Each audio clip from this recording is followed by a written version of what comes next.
শ্রী শ্রী সন্তোষী মাতার জন্মকথা। স্বর্গরাজ্যের কথা। সেদিন ছিল শুক্রবার, শ্রাবণী পূর্ণিমা তিথি, রাখি পূর্ণিমার দিন। আকাশে মৃদুমন্দ মলয় পবন বহিতেছিল, সমান তালে ঝিরঝির করিয়া বৃষ্টি পড়িতেছিল। এই দিন মর্তবাসী দিগের ন্যায় স্বর্গেও দেবতা দিগের রাখি বন্ধনের মহোৎসব মহাসমারোহের সহিত হইয়া থাকে। ভ্রাতার দীর্ঘায়ু কামনা করিয়া ভগ্নী স্বহস্তে ভ্রাতার দক্ষিণ করে রাখি বন্ধন করিয়া দেয়। এতদুপলক্ষে লক্ষ্মী ও সরস্বতী সিদ্ধিদাতা গণেশের করে রাখি বন্ধন করিয়া দিলেন।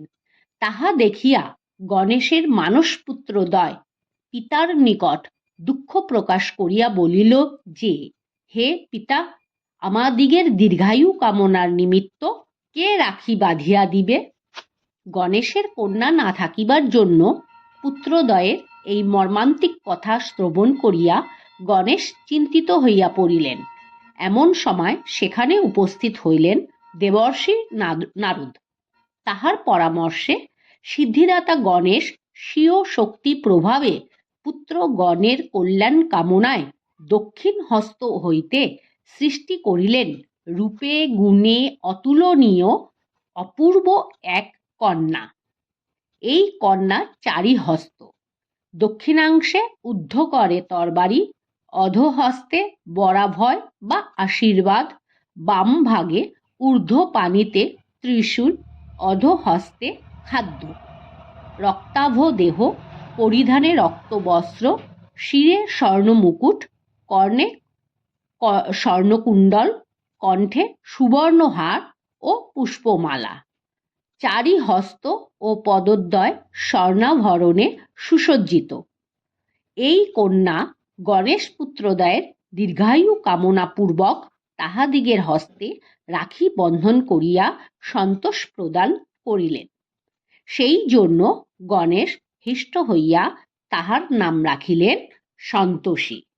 সিদ্ধিদাতা গণেশের বরে সন্তোষী মাতা হইলেন সর্বসিদ্ধি প্রদায়িনী। ভক্তি চিত্তে পরম কল্যাণময়ী সন্তোষী মাতার আরাধনা করিয়া ব্রত করিলে ত্রিতাপ জ্বালায় প্রপীড়িত নরনারী সকল প্রকার অশান্তি হইতে মুক্তিলাভ করিয়া থাকে। এই মঙ্গলময়ী মাতার আশীর্বাদে দুঃখ, কষ্ট, অভাব, অভিযোগ, দুশ্চিন্তা হইতে মুক্তি, মামলা মোকদ্দমায় জয়লাভ, রোগ হইতে আরোগ্য, শোক হইতে শান্তি, বিরহ জ্বালা হইতে পতি পত্নী মিলন, ধনে পুত্রে লক্ষ্মী লাভ, কর্মহীনের কর্ম লাভ বা অর্থাগমের পথ অবশ্যই সুগম হইয়া থাকে। ব্রতবিধি ও পূজার্চনা। এই ব্রত তিথিকৃত নহে। যে কোনো শুক্রবারে মনস্কামনা পূর্বক ব্রতারম্ভ করিয়া ক্রমশ মোট 16টি শুক্রবার পর্যন্ত ব্রত করিতে হয়। শেষ ব্রতের দিনেই উদযাপন হইয়া থাকে। 16টি ব্রতের পূর্বে কামনা পূরণ হইলে কামনা পূরণের পরের শুক্রবারে ব্রত উদযাপন করিবেন। ব্রতারম্ভ বা ব্রত উদযাপনের পূর্বদিন অর্থাৎ বৃহস্পতিবার হইতে সংযমী হইয়া জীব হিংসা পরিত্যাগ ও অম্লহীন নিরামিষ আহার করিয়া শুক্রবারে উপবাস থাকিয়া সন্ধ্যাকালে স্নানান্তে পবিত্র বস্ত্র পরিধান করিয়া পূজায় বসিবেন। পূজার স্থানটি আলপনা দ্বারা সুশোভিত করিয়া ওই স্থানের মধ্যস্থলে ধান দুর্বা দিয়া তদুপরি আম্রপল্লব সহ চন্দ্রপূর্ণ ঘট স্থাপন করিবেন। ওই ঘটের গায়ে সিঁদুর ও শ্বেত চন্দনের ফোঁটা দিয়া ঘটটিকে সুসজ্জিত করিতে হয়। ঘটের চতুর্দিকে ধূপ দীপ জ্বালাইয়া রাখিতে হইবে। সাধ্যমতো নানাবিধ সুমিষ্ট ফল, অঙ্কুরিত ছোলা, ছোলার ছাতু, গুড়, বাতাসা এবং মিষ্টান্নাদি দ্বারা নৈবেদ্য সাজাইয়া ঘটের সম্মুখে রাখিবেন। আন্তরিক ভক্তি, ফুল, জল ও বেলপাতা মাতার পূজার প্রধান উপচার। এই দিন ব্রাহ্মণ বা বালক ভোজন করাইতে হয়।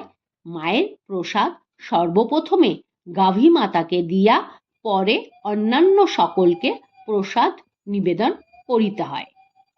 স্নানান্তে বিশুদ্ধ বস্ত্র পরিধান করিয়া পূর্ব বা উত্তর মুখে শুদ্ধাসনে উপবিষ্ট হইয়া মুখে ৩ বার জলের ছিটা দিবেন।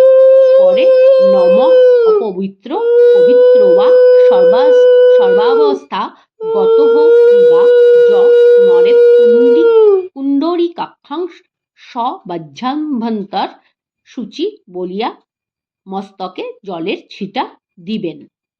তারপরে কলসাতে জল, পুষ্প ও হরিতকি লইয়া নমঃ গঙ্গে চ যমুনে চৈব গোদাবরী সরস্বতী নর্মদে সিন্ধু কাবেরী জলে হস্মিন সন্নিধিং কুরু কুরুক্ষেত্র গয়া গঙ্গা প্রভাস পুষ্করণী চ পুণ্যনাতানি তীর্থানি পূজা কালে ভবন্তিহ।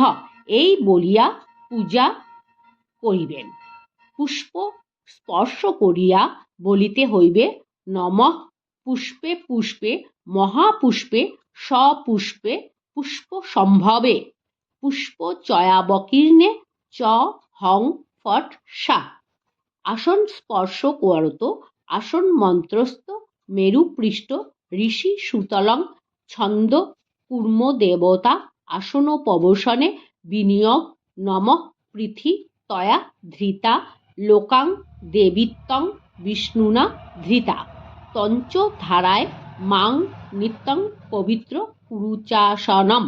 তাহার পরে বামে গুরুভ্যে নমঃ পরম গুরুভ্যে নমঃ পরাপর গুরুভ্যে নমঃ দক্ষিণে গণেশায় নমঃ ঊর্ধ্বে ব্রহ্মণ্যে নমঃ অধো অন্তরায় নমঃ সম্মুখে সন্তোষী মাত্রে নমঃ বলিয়া ঘটে ফুল দিবেন। কুশিতে জল হরিতকি ও ফুল দিয়া কুশি বাম হস্তের উপর রাখিয়া দক্ষিণ হস্ত আচ্ছাদন করতঃ মন্ত্র পাঠ করিবেন।